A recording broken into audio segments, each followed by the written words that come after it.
Bien, pasamos a ver ahora las meditaciones 4 y 6. Ustedes podrán ver que nos hemos saltado la tercera meditación y también nos vamos a saltar la quinta. Esto tiene una explicación.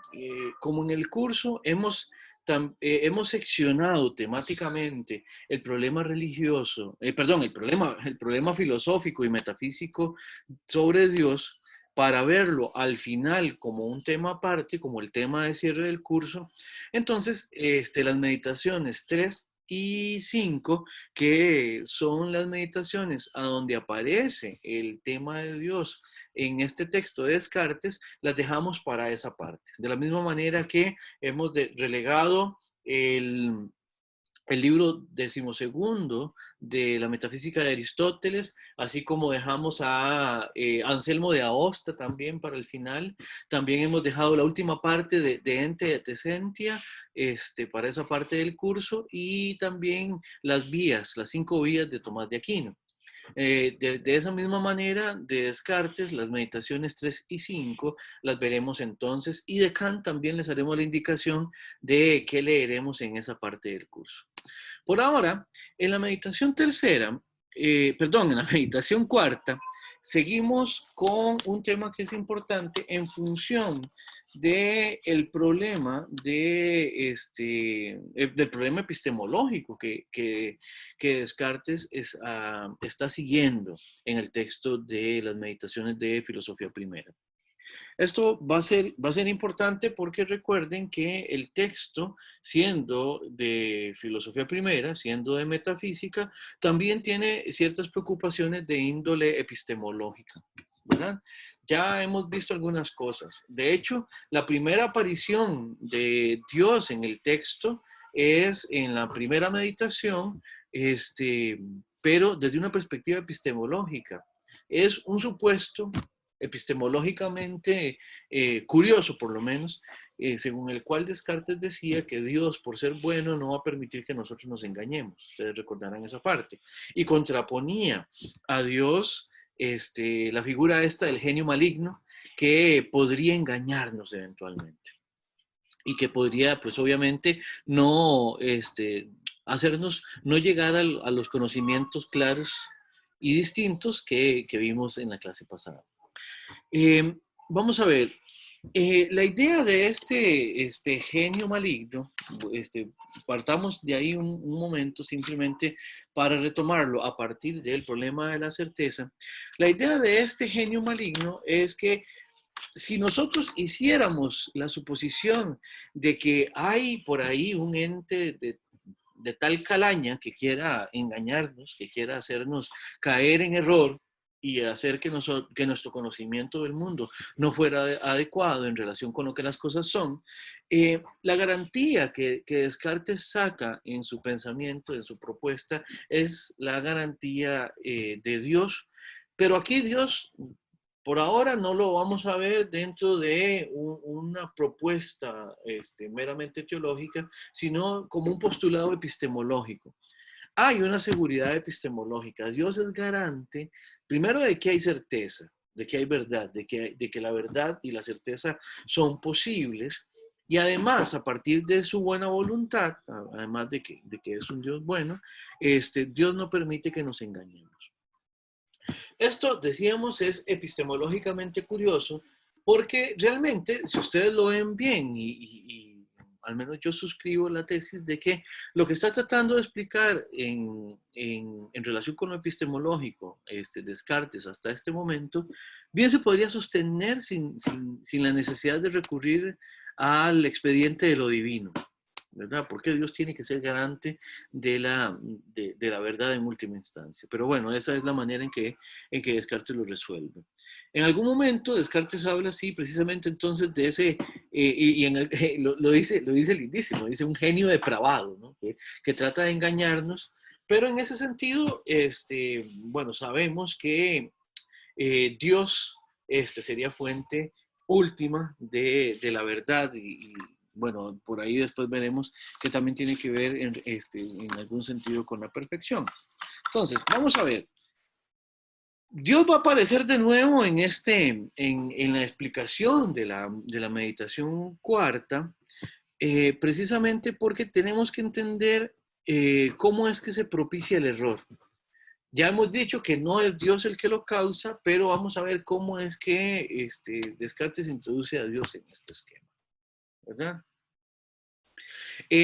Vamos a ver. La mente, el espíritu humano, ¿verdad?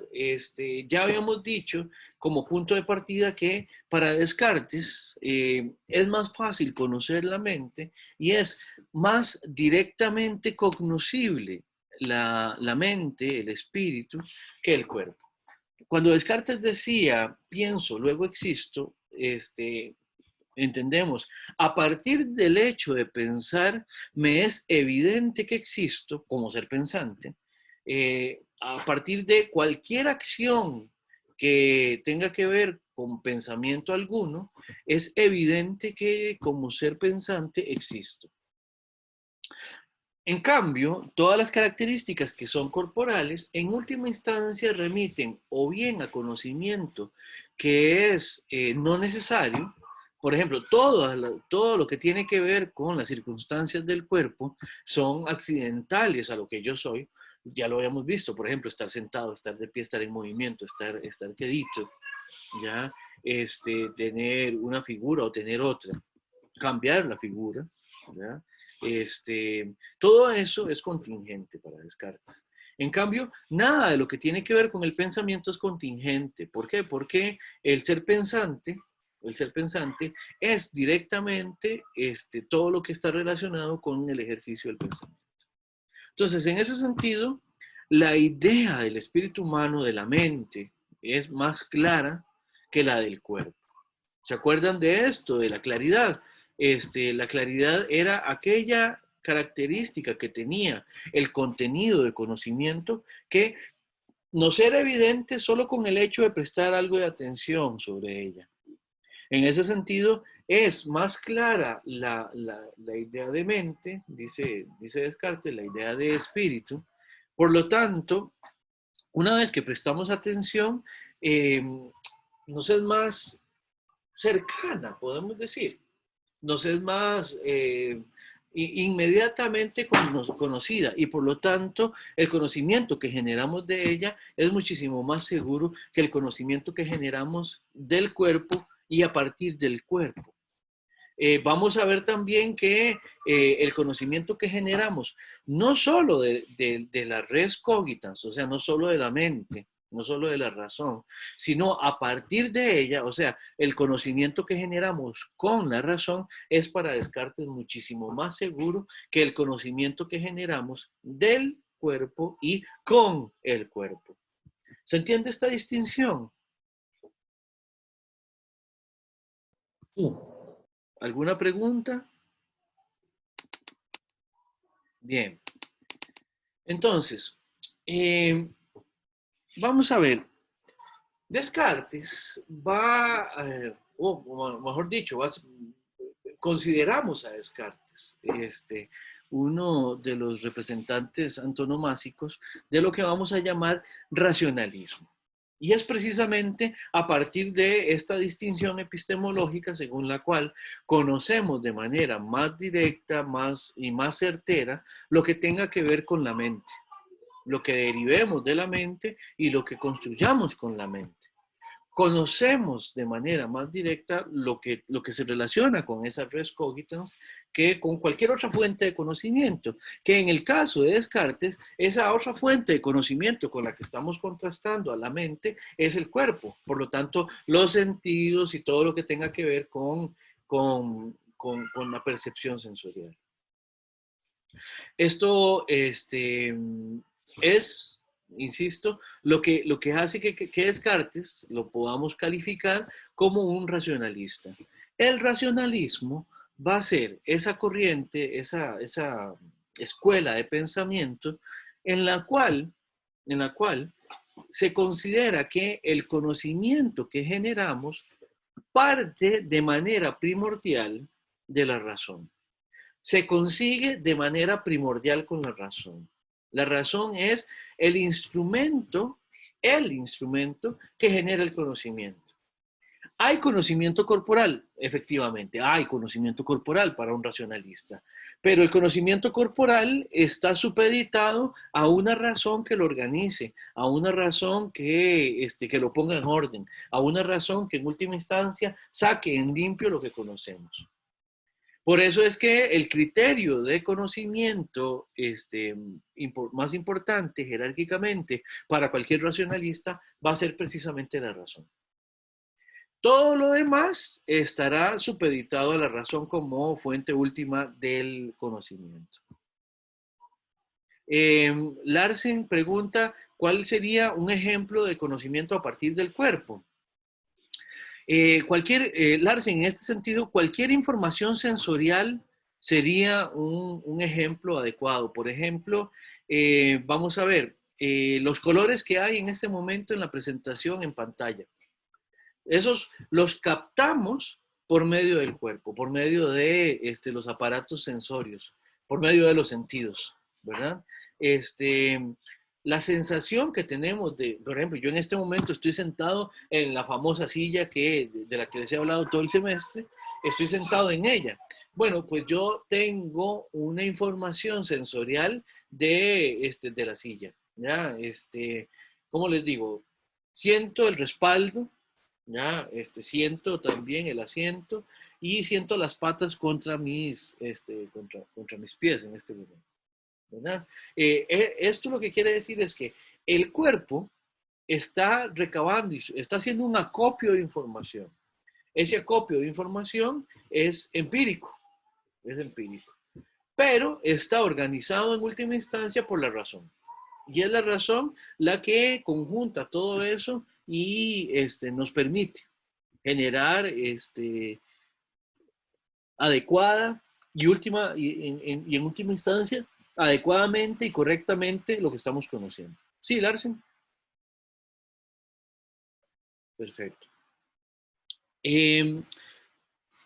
Descartes entonces es racionalista en tanto que no niega la existencia de conocimiento proveniente de la experiencia, pero lo supedita a ese conocimiento al conocimiento que se genera por la razón, o a la razón sin más, ¿verdad? La razón es así con mayúscula, el criterio, el parámetro, ¿verdad?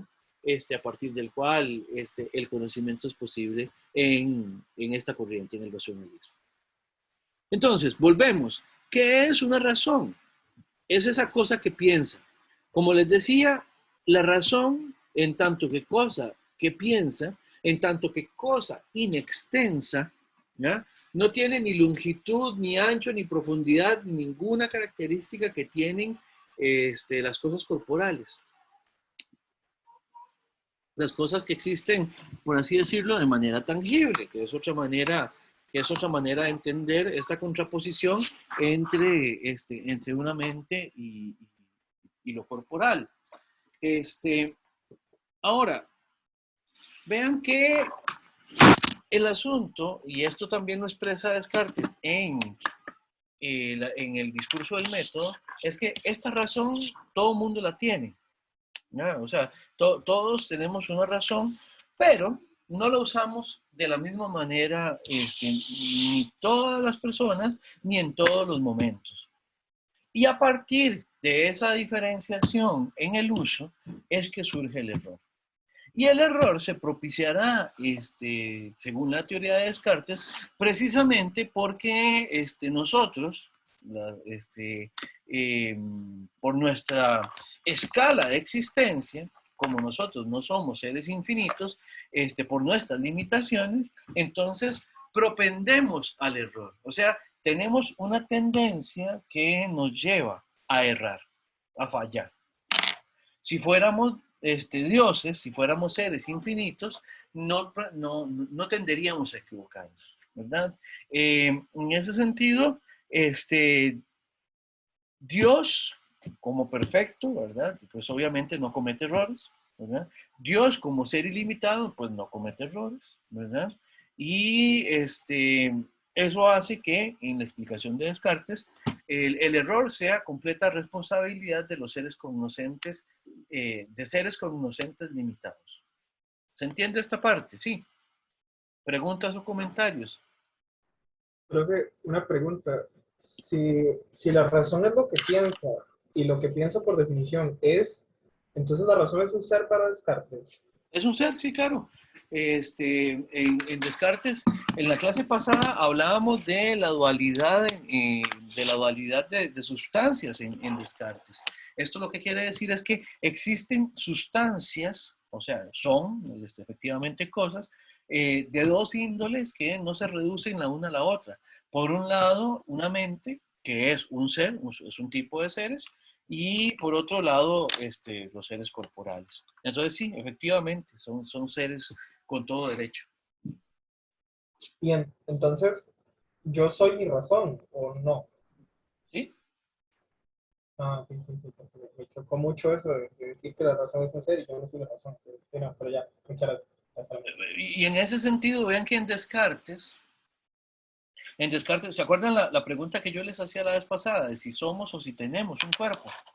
Descartes en algún momento, cuando está resolviendo este tipo de problemas, cuando los está evaluando, él dice en una parte de las meditaciones metafísicas, yo no soy este conjunto de órganos, ni soy un hálito, ni nada por el estilo, sino que soy esta cosa que piensa. Directamente dice, soy una res cogita, soy esta sustancia pensante. El cuerpo parece ser que en Descartes podemos decir, sin temor a equivocarnos, que el cuerpo es algo que se tiene. ¿Ya? Por ahí Fiorella, de hecho, me escribió para preguntarme esto puntualmente. Y sí, efectivamente, el asunto es que el, el cuerpo para Descartes es algo que se tiene. Hay una relación entre mente y cuerpo y la mente, que soy yo, ¿ya? Tiene ese cuerpo. Sí, Marlon. Sí, profe, muchas gracias. Es una tesis muy singular, pero supongo que para su tiempo y está bastante. Pero bueno, tal vez todavía sería aceptable. A mí me choca un poco, la verdad, pero no, tiene mucho sentido.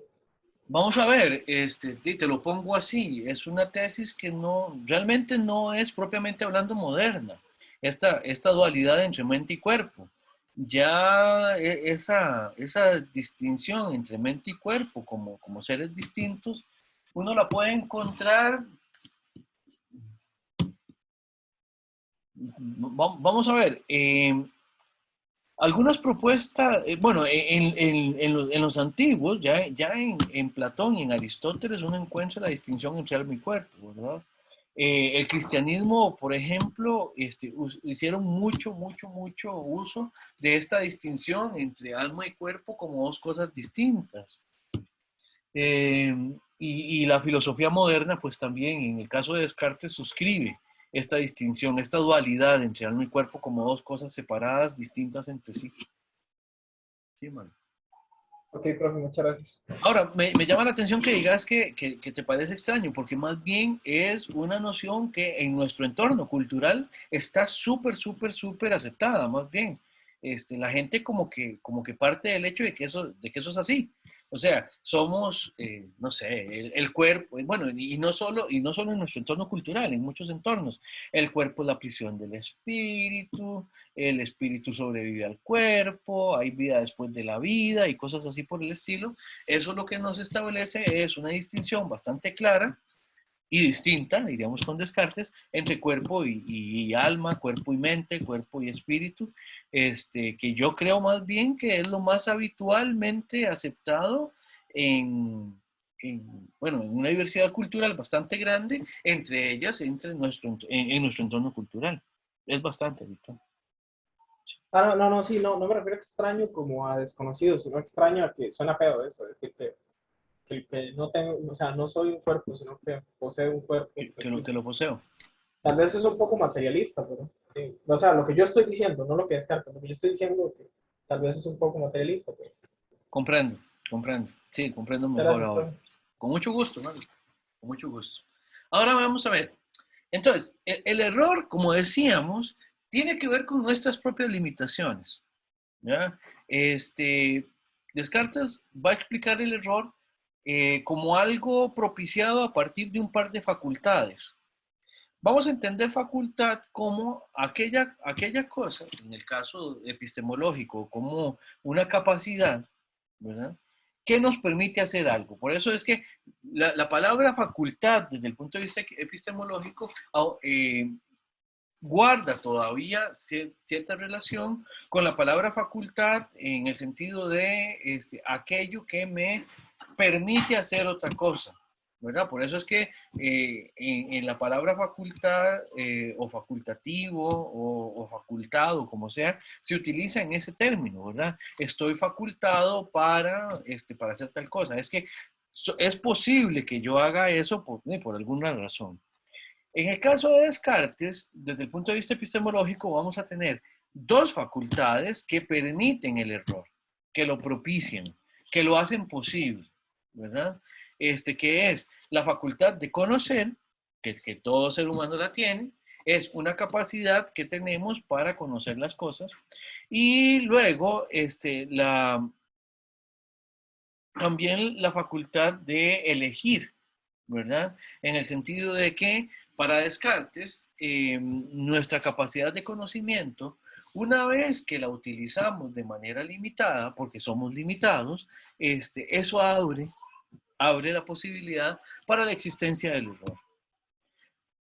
Por otro lado, la facultad que Descartes va a llamar el libre arbitrio o la facultad de elegir, en latín le dice facultas eligendi, también permite el error, también lo potencia, en el sentido de que muchas veces escogemos información errónea y la escogemos ya sea consciente o inconscientemente, pero todo esto tiene que ver, como lo pueden ver, con nuestras limitaciones. Si nosotros no tuviéramos limitaciones, nuestra manera de conocer, o sea, nuestra facultad de conocimiento sería absoluta y nuestra capacidad de elegir también sería completa, de manera que ni tendríamos limitaciones en nuestra posibilidad de conocer, ni tampoco tendríamos por qué escoger erradamente, por qué escoger mal por medio de la libertad o libre arbitrio.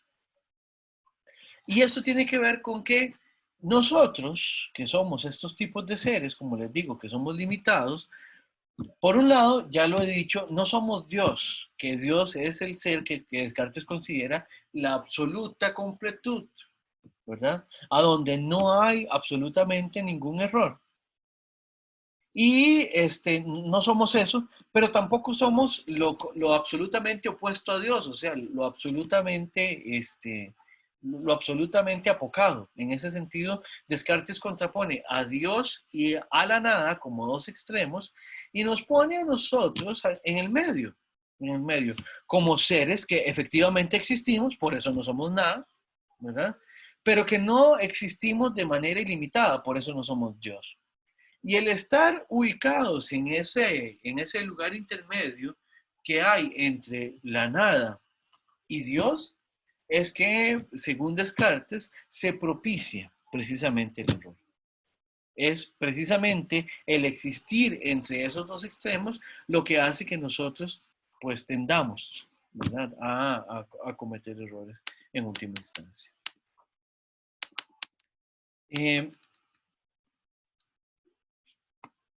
Ahora, podemos decir un par de cosas más, nada más, ¿verdad? El error tiene que ver con que no contengo precisamente suficientemente una razón que se orienta hacia lo que no debe, ¿verdad? Ahora, en este sentido, vean que hay una relación aquí de causalidad remota que es curiosa en Descartes. ¿Por qué? Porque Dios es para Descartes quien crea las facultades según las cuales nosotros conocemos.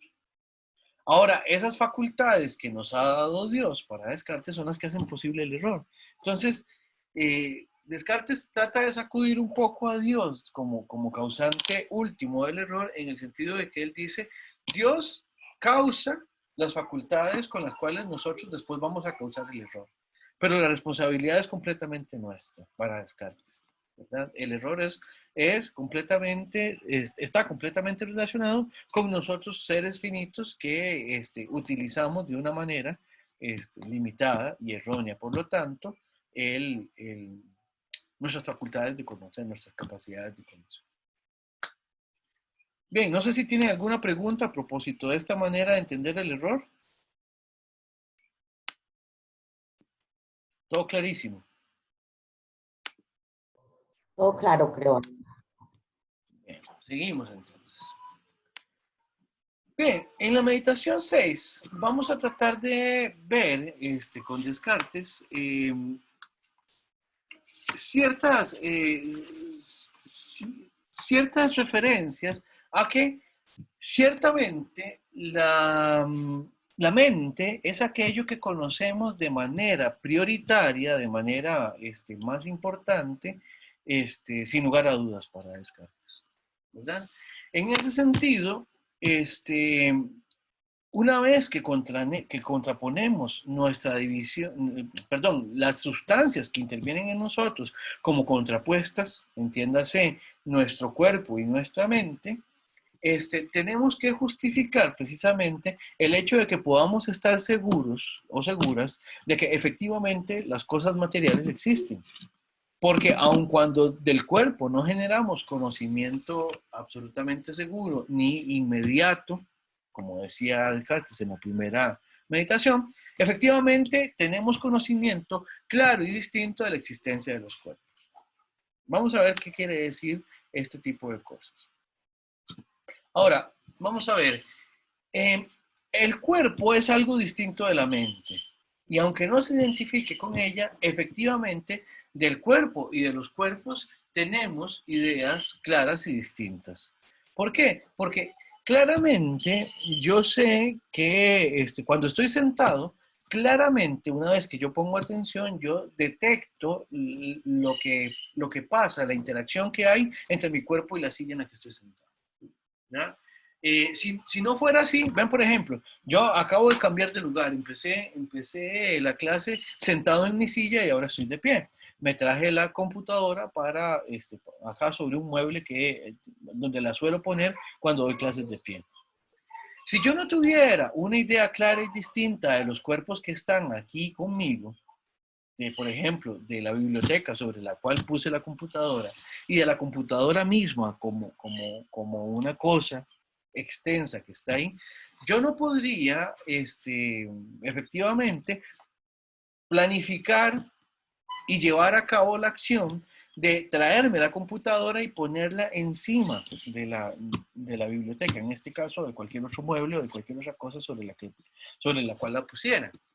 En ese sentido, para Descartes, de las cosas materiales, de las cosas extensas, tenemos también ideas claras y precisas, claras y distintas, ¿ya?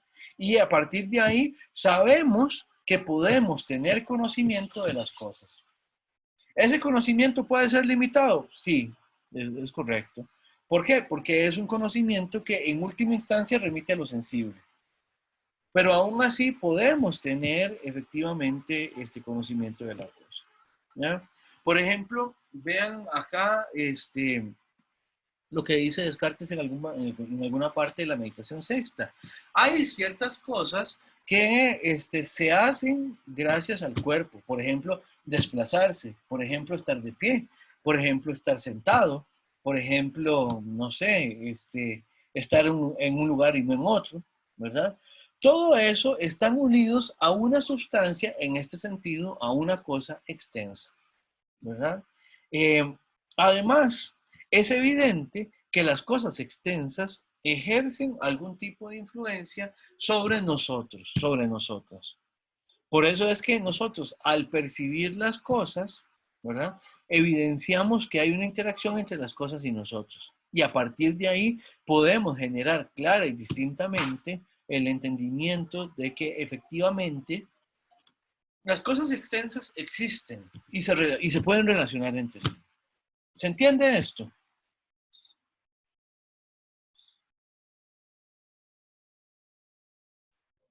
Sí, profe. Bien. En este, ahora, habiendo dicho esto, en tanto que Descartes es, decíamos, racionalista, es importante que para Descartes el conocimiento en última instancia es responsabilidad del entendimiento. Hay un entendimiento que es en última instancia el que conoce. El cuerpo puede recabar información, pero es en última instancia con el entendimiento que conocemos, ¿verdad? En ese sentido, habría que decir habría que hacer un par de distinciones en relación con el conocimiento. Para Descartes, podemos tanto entender, en el texto puede aparecer como concebir, podemos también ver, considerar, conocer, por medio de la aplicación interna del entendimiento, y también podemos imaginar. Esto va a ser importante porque son de alguna manera funciones que nosotros podemos cumplir. Por ejemplo, concebir es entender algo, ¿verdad? Por ejemplo, cuando yo entiendo, qué sé yo, la relación interna de los triángulos, de los ángulos de un triángulo. O, por ejemplo, no sé si ustedes se acuerdan de aquel teorema de los ángulos opuestos por el vértice, ¿ya? De que todo ángulo opuesto por un vértice tiene la misma medida. Dos ángulos opuestos por el vértice tienen la misma medida. Ese tipo de relaciones, yo las concibo, las entiendo, por medio de que el contenido que están describiendo, la razón es la que me permite explicarlo, ¿verdad? Ahora, una manera distinta de conocer es por medio de la observación, ¿verdad? Qué sé yo puedo por medio de la observación saber que una botella, por ejemplo, tiene más contenido que otra. Qué sé yo, las dos botellas tienen la misma capacidad, pero una está más llena. Ese tipo de distinción yo la puedo conocer clara y distintamente gracias a la observación. También por medio del conocimiento corporal, yo puedo tener ciertas sensaciones, por ejemplo, dolor o hambre. También yo puedo sentir, no sé, alguna incomodidad. Yo puedo sentir también, bueno, cualquier tipo de cosas, cualquier tipo de dato que recabemos sensorialmente, está siendo conocido a partir de la observación, a partir de la consideración que está atravesando nuestros sentidos y que nos da cierta información. Ahora, uno puede también ejercer una acción intelectiva que jamás puede traducir en, en, en una sensación corporal, o que jamás podría eventualmente ser parte de una experiencia. Esto quiere decir dos cosas. Por un lado, cuando hablábamos de concebir, hablábamos de entender cosas desde un punto de vista abstracto. Por ejemplo, cuando se entienden las propiedades del triángulo o las propiedades de los ángulos, eso se está concibiendo de manera completamente abstracta. No hay experiencia de por medio. En ese sentido, Descartes dirá que ese tipo de conocimiento se construye enteramente a partir de la razón. Por ejemplo, hay ejemplos también muy interesantes. Hay cosas que yo puedo incluso comprender que rebasan cualquier experiencia posible. Por ejemplo, quien haya llevado un curso de álgebra lineal, podrá saber que en álgebra lineal se pueden resolver ejercicios en n dimensiones, n siendo posible cualquier cantidad, digamos. Hay universos en ese sentido, universos explicativos, donde hay más de 4 dimensiones. Podemos hablar de 5, podemos hablar de 6, podemos hablar de 15, podemos hablar de 100, podemos hablar de n dimensiones. La experiencia de los seres humanos, por el tipo de seres que somos, es que nosotros solo podemos conocer en 3 dimensiones. Cualquier cosa que esté por encima de 3 dimensiones o de 4, si agregamos el tiempo, cualquier cosa que esté por encima, cualquier cosa que tenga muchísimas dimensiones, solo lo podemos entender, pero jamás va a ser objeto de la experiencia. ¿Ya? Nosotros no podemos experimentar en 5 dimensiones, en 7 dimensiones, pero sí podemos entender lo que significan 5 dimensiones o 7 dimensiones. ¿Se entiende la distinción entre lo que es concebir y conocer por la experiencia? Mm, no, David, la verdad es que si me lo explicas nuevamente te lo agradezco. Ok, vamos a ver. Nosotros, por la manera por el tipo de seres que somos, conocemos en 3 dimensiones. Tenemos esta noción de alto, ancho y profundidad, ¿correcto? Todo lo que nosotros conocemos por medio de la experiencia lo ubicamos en esas dimensiones. Si nosotros quisiéramos meternos en el mundo bidimensional, por ejemplo, en un plano, tendríamos problemas. ¿Por qué? Porque nosotros no somos seres bidimensionales. Nosotros no podemos meternos en ese sentido en un dibujo, porque todo dibujo es bidimensional necesariamente. Nosotros existimos en 3 dimensiones y no en 2, o sea, no en menos ni en más. Hablar de, por ejemplo, 5 dimensiones, como se puede hacer, digamos, en matemáticas, o incluso en más de 5, como les decía, en n dimensiones, se puede hacer gracias a que por medio de la razón nosotros podemos conocer, podemos concebir y podemos entender que esos son los verbos que estoy explicando, aun cuando sean entornos que jamás puedan ser experimentados por los seres humanos. En ese sentido, la película Interestelar es muy curiosa, no sé si la vieron, porque ahí el protagonista en algún momento lo que hace es que se mete en algo que es cercano, así lo dice, a la quinta dimensión, porque es contactado por unos seres que existen en una quinta dimensión y ellos de alguna manera como que traducen la manera en que ellos existen, haciéndolo pasar por una experiencia que era muy extraña. Muy extraña. Era como que había planos distintos como contrapuestos entre sí, pero vamos, eso jamás puede ser una quinta dimensión, porque los seres humanos no podemos conocer en 5 dimensiones. Ahora, sí podemos entender, incluso hay problemas teóricos, hay ejercicios que uno puede hacer en matemáticas con 5 dimensiones, 7 dimensiones, 15 dimensiones. ¿Mejor, Cintia? ¿O todavía haría falta Sí, explicar no, más? no, ahora sí, mucho mejor. Perfecto. Entonces, esa es la distinción entre concebir, entre entender y poder observar. Nosotros, cualquier cosa que observemos, cualquier cosa que sea observable para los seres humanos, tiene que estar dentro de los límites de la experiencia del ser humano. Entiéndase, dentro de las dimensiones según la cual la experiencia es posible para nosotros. Eso también lo vamos a ver después con calma. Ahora, ¿por qué es importante esta parte de la meditación en la que Descartes pasa de concebir o conocer a observar y a imaginar? Porque por medio de la imaginación nosotros podemos hacer algo muy curioso, y es que nosotros, partiendo de aquello que hemos observado, podemos hacer combinaciones que jamás se darían en la experiencia posible. De esto también hablará Hume un poco después. Los ejemplos que pone Hume es que nosotros conocemos seres alados, por ejemplo, las aves, ¿verdad? Que tienen alas. Y también conocemos a los seres humanos. Y, por ejemplo, combinamos ambos y le ponemos alas a un ser humano, que no es algo que ocurra, ¿verdad? Y a partir de ahí generamos la noción, el concepto de ángel, por ejemplo, ¿ya? Un ser humano con alas. O, por ejemplo, combinamos también un caballo con un ser humano y generamos a partir de eso al centauro. O le ponemos alas a un caballo y tenemos un Pegaso.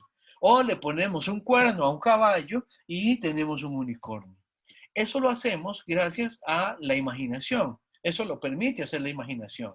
Que como ustedes ven, la operación que está haciendo es tomando ciertas cosas de la experiencia, por ejemplo, alas, por ejemplo, seres humanos, por ejemplo, caballos, cuernos, y combinándolas de una manera que no se darían nunca en la experiencia. No lo podemos observar por medio de la experiencia. Tampoco es que lo tenemos que entender solamente con la razón como algo que es absolutamente abstracto, sino que es imaginativo, es imaginario. Toma cosas de la experiencia, por ejemplo, el cuerpo de un caballo y un cuerno, y las combina entre sí, aun cuando en la experiencia jamás veremos un caballo con un cuerno en la cabeza. ¿Se entiende? Sí,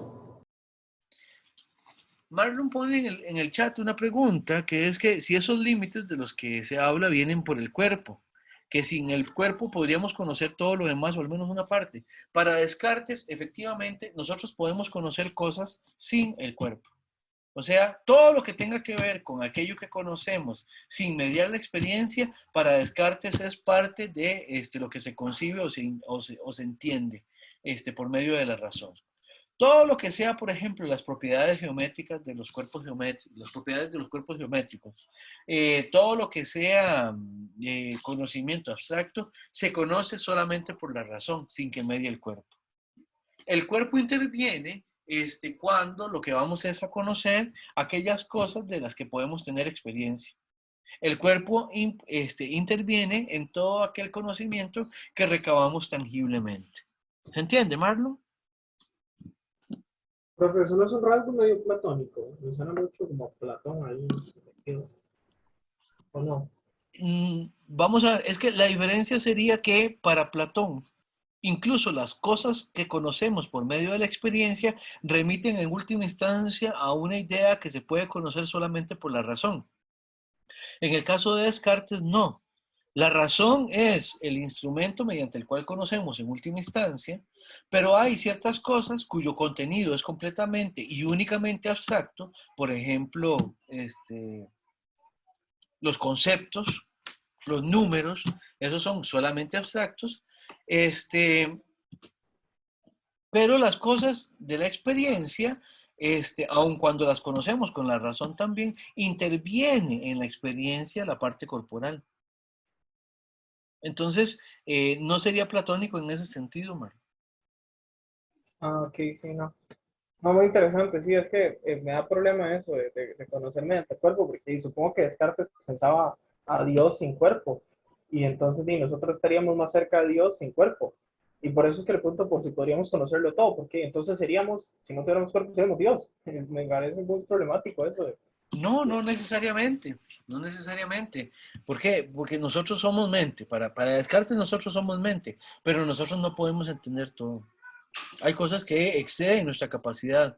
Por ejemplo, nosotros no podemos conocer la totalidad, Marlon, aun cuando lo que conocemos de esa totalidad, aun cuando la misma noción de totalidad la proponemos por medio de la mente. Pero la mente, en una mente no cabe la totalidad, jamás. Nosotros no podemos conocer todas las cosas. Y, Eh, en- entonces, a partir de esa limitación, es que es claro que en Descartes, aun cuando somos mente, no somos una mente infinita, por lo tanto no somos Dios. Perdón, y lo interrumpí. ese concepto de totalidad, no, disculpe, me lo interrumpí yo a usted. Ese concepto de mentalidad, entonces, ¿qué es? Es como, ¿qué sería ese concepto que yo tengo de la totalidad o del infinito o cualquier otro concepto que no cabría en mi mente? ¿Qué son? Es eso, vamos a ver, el concepto como tal lo que hace es que remite a un conjunto, a un conjunto. Cuando yo le digo el conjunto de todas las cosas, de todas, absolutamente todas las cosas, la totalidad más absoluta, es básicamente el concepto con el que me remito, con la etiqueta que le pongo al conjunto de absolutamente todo lo que existe. Pero vea que para poder definir el conjunto, yo no tengo que conocer cada uno de los elementos que lo componen. Entonces, por eso es que yo puedo generar la noción de totalidad sin la necesidad de conocer todos y cada uno de sus elementos.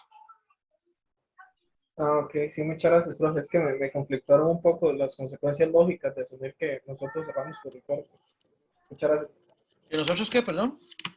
De que nosotros cerramos por el cuerpo. Me conflictó un poco más con eso y de que yo no tenía eso presente, de que nosotros no podríamos llegar a ser omniscientes porque nuestra mente no es infinita. Entonces, con las premisas que yo tenía, llegué a la conclusión de que entonces sin cuerpo seríamos algo así como omniscientes. ¿Sí? Algo que Ya, sí, no sí, no, podemos. no. Sí, no. No, de hecho eso es lo que decíamos acá, la capacidad de elegir y la capacidad de conocer, cuando le pertenecen a seres finitos, también son utilizados de manera finita. Entonces, en ese sentido también, por eso es que nosotros no somos dioses. Nos distinguimos de Dios precisamente por esa finitud. Ok, profe, muchas gracias. Con mucho gusto. No sé si tendrán alguna otra pregunta.